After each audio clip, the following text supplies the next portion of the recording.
Hey guys, welcome or welcome back to my YouTube channel.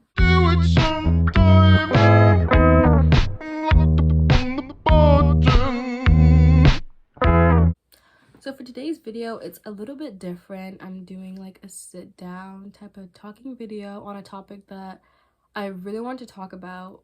I don't know, I feel really strongly about it. I kind of want to talk about it, so I decided to make a video on it.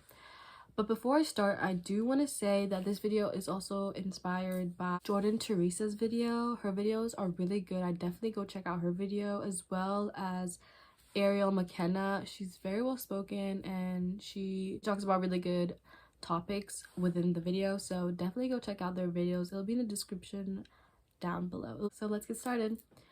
Before I start, I do want to say that I know I do fit in some aesthetics. Like, I know some people may think I'm indie or alt, I know, but I still want to talk about the problems that do surround within aesthetics. So back then, the word aesthetic, well, from the dictionary, it means the beauty or like embracing the beauty of something, so like a painting or like something like that. But now it has completely changed, and I feel like it's completely turned around, and it's now like an aesthetic means like your style, how you kind of represent yourself, and all that type of stuff. That's kind of like what your aesthetic is. And I feel like aesthetics started becoming popular, I feel like 2018, 17, 19, all that like visco girl stuff happened. That was really popular. And the things with like aesthetics, they literally come and go. Like, visco girls was a trend, and it was like a really big popular aesthetic, and now we never really see them again. So they always like come and go. So we see new aesthetics, and one of like the newest aesthetics that have been really popular right now is like the cyber Y2K aesthetic that has like really been becoming popular, I think, for like the past couple months. And I feel like Pinterest plays like a big part on aesthetics, and I'll explain a bit why. Like, Pinterest kind of shows all this type of stuff, and I feel like they kind of started it as well. Like, I love Pinterest. I use Pinterest religiously. I love Pinterest, and I get a lot of my inspiration for like outfits, anything from there, and I know a lot of people do too. Pinterest has kind of like helped aesthetics become where it is now. Also TikTok, I feel like TikTok has also, you know, brought aesthetics and made them really big, especially with the visco girls. And I'm sure like alt, I think like TikTok created the word alt, I don't know, correct me on that though, but like, you know, they kind of like created those things. So the places where you mostly see like aesthetic things on Pinterest or on TikTok. So that's kind of like a brief description of like aesthetics. So the first thing I want to talk about is the policing of aesthetics. What I mean by that is, like, once you finally, for example, like you say that you finally want to become an emo person. You're like, hey, I'm emo. You have to start dressing a certain way. You have to listen to this type of music, and you have to fit into that emo box. And the problem with that is that, like, not everyone has to be like that.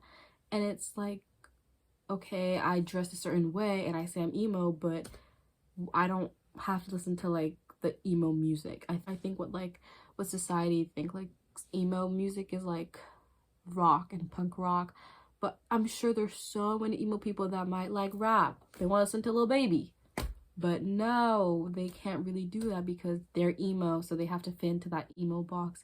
Or with like cottagecore, you have to listen to like dainty music or like Lana Del Rey, all that type of stuff to fit into that box. I feel like, you know, whatever you decide you want your aesthetic to be, I feel like you should be able to wear what you want as well as listen to what you want at the same time, you know? But that's kind of my opinion. I'm sure some people may think like, hey, you're indie, you have to listen to Tyler, the Creator. You know what I mean? Or like, you have to listen to Frank Ocean. You have to listen to Billie Eilish because you said you're indie.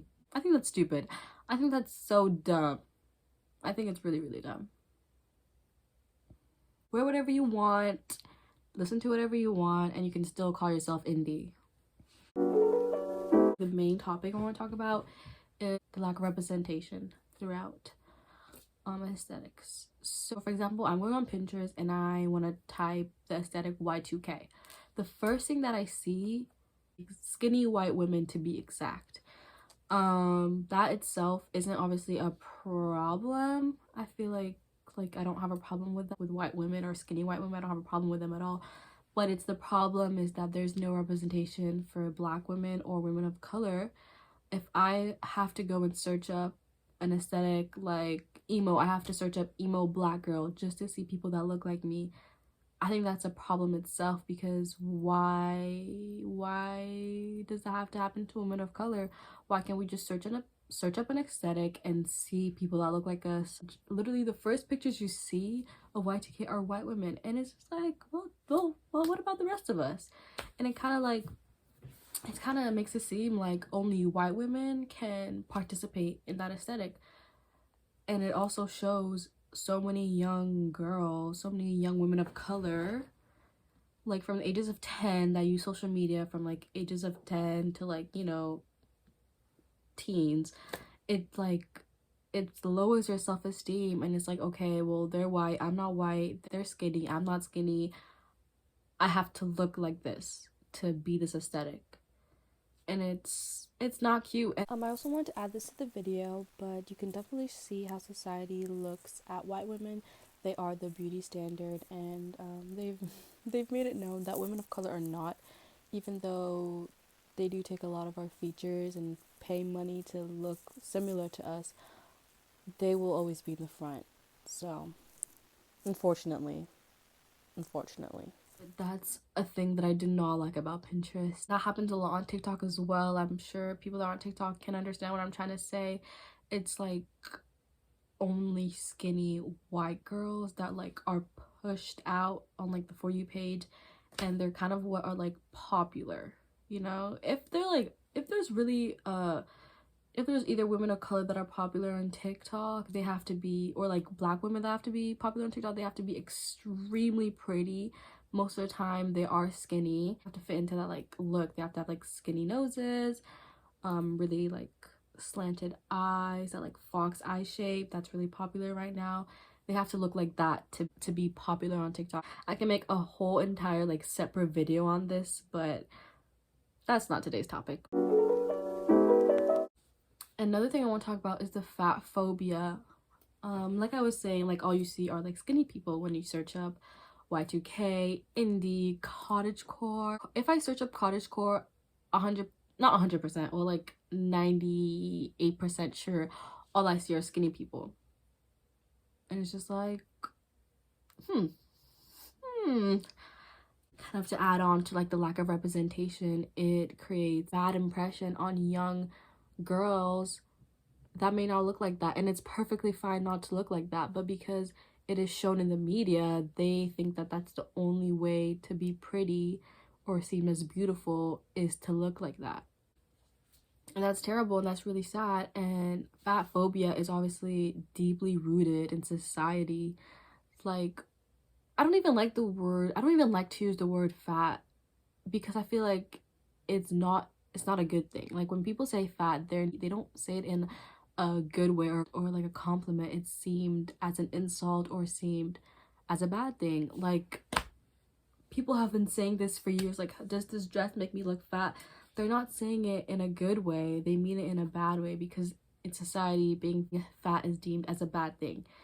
So that itself, obviously, like, you know, when you search up Y2K, there are not gonna be any big girls on there because society deems it as bad and not like acceptable. Obviously now a lot of bigger women have started to be represented a lot more in the model industry, but it's still a problem in the media, and there's still a lot of work that needs to be done. But so far it's starting to become really good, and it's actually like, you know, starting to be represented. Like, and a lot of people are talking more about this, which is a good thing, because it creates kind of like a topic that people should be talking about. Another thing I want to mention is like with the aesthetics, a lot of big girls aren't really seen in them because some of the stuff aren't even like cute. Some of the stuff don't look good on them. And here's what I'm trying to say before you guys cancel me, before I get canceled. Okay guys, in the video I didn't really word it right, and I'm really not trying to get canceled, so I'm just gonna explain it now because like I know what I'm trying to say. So basically there's like a whole trend on TikTok. It's like, is this actually like a good outfit or is she skinny? And it just kind of shows how like if you're skinny, like people automatically think the outfit is good, and you know that happens a lot. So a bigger person decided to try them on, and some of the outfits did look good and some of them didn't, and it was just because they were skinny. So it just kind of shows how, you know, how society works and how they view these type of things.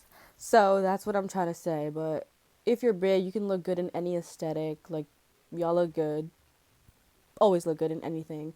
But I just want to talk about that because that's an issue that like skinny girls just literally put on some things and they aren't even like cute outfits, but because they're skinny it is seemed as a cute outfit. So that's just kind of what I'm trying to say.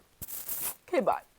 We have is low waist jeans, and as you can tell just from what I'm wearing right now, nope, we have the outfit on. I feel like if I was more confident in this region of myself it would work, but because I don't like it, it's a no for me. I think low waist jeans in general, we need to leave them in the 2000s where they belong. It's actually, I think it's super sad that some people actually have to make videos like this because of society, and it honestly really shows how people view bigger people. The last topic I want to talk about is how some things are seen as aesthetics while others aren't. And literally the best example I could give you is the hot Cheeto girl aesthetic. That whole aesthetic is like, you know, you have your edges done, you know, that bun, that like big bun, that pose, you have to look a certain way, you know, the pose, and you act ghetto, you have to talk ghetto, and you have to like rap and all that type of stuff. And the people that are shown doing the aesthetic or having that aesthetic are Black women and Hispanic women, which isn't a bad thing at all, but how the media represents it is kind of like a joke, or like just not taken seriously, and they just seem as a joke or something to laugh at. Stupid. What you doing? I ain't say you could sit right there. Give me some gum. I know I already got gum, but I want some more for later. You got any hot Cheetos? Let me see what you got in your lunchbox. And it's just like, why are we the butt of the joke? I don't see people making fun of those white girls that listen to Tyler the Creator, those indie girls. They make it seem acceptable, but you know, once a woman of color decides to, you know, put on some edges, put on some hoops, and take cute pictures and feel confident in themselves, people are laughing at them, making fun of them, and it's just like, it shows. And it's definitely very anti-Black for sure, because why are we the butt of the joke? And it's always been like this. People have always found it funny, the ghetto girl. This is how some people have even gotten a platform on social media, making fun of girls that act like this, that these are real life people, and people think they're just like characters, and that whole aesthetic is just looked as a joke and a comedic relief. But you know, you see a Y2K girl walking up with her little purse, with her mini bag, and people be like, oh my gosh, so cute, where'd you get it from, haul, all that type of stuff, and people eat that up. But when y'all see Black women or Hispanic women just literally doing nothing and just putting on what they like, it's a joke, it's funny, it's not cute, it's ghetto. Yeah, just say you're anti-Black and leave, basically. Next thing I want to talk about is kind of like the whitewashing of aesthetics, and the big one I'd say is Y2K. I've obviously talked about Y2K throughout this video, but I really want to show how like people have definitely changed the whole perception of Y2K throughout the year. So if you don't know, Y2K is literally just means the year 2000s. We're going to the 2000s, like people, you know, people from the 90s. It's a whole new era, it's a whole new generation. So they needed like a term or like a word to just kind of describe that year. And they came up with Y2K, the year 2000s. And personally, when I think of Y2K, this is who I think about. This is who I see. This is what I think people wear and all that type of stuff. But now I feel like it's completely whitewashed, and it's turned into this. And see, there's some elements to it, like the little tiny, you know, little tiny tank tops, the baggy jeans, the mini bags, like the hairstyles, all that type of stuff. But that's what black people were wearing in the year 2000s. Here's what white people were wearing in the year 2000s. Yeah. So it definitely whitewashed. And I'm actually really happy that I'm really glad that people are talking about it more, because it's just like they have picked and choose what they like from that aesthetic and then put it on and then named it Y2K and all that type of stuff, and then didn't even give credit to the black people that have made it or that have popularized it or that even started it. So that's kind of it for today's video. I hope you enjoy. Let me know if there's any other topics that you guys want me to talk about in this, like if you guys want me to talk about. I'll be more than happy to do more like sit down talking videos. So like, comment, and subscribe. I'm trying to get to 300 subscribers, so if we can get to that before the end of February, that would literally be amazing. And see you next time.